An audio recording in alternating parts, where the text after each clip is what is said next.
Hello everyone, in this video, I will show you how to fix the Microsoft Office Click to Run is not running error on Windows.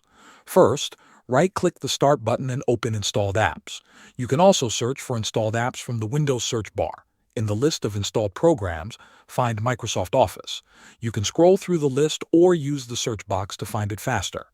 Once you find Microsoft Office, click the three dots next to it and choose Modify. A repair window will appear.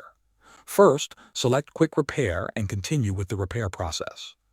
This repair works offline and usually fixes common Office problems in a few minutes.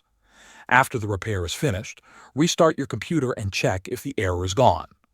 If the problem still appears, repeat the same steps, but this time choose Online Repair.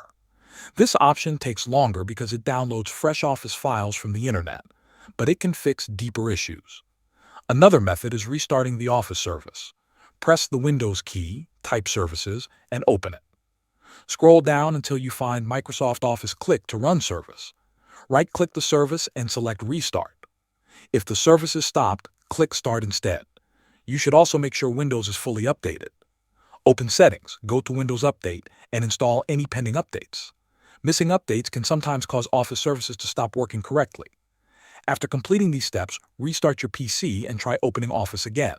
Thanks for watching.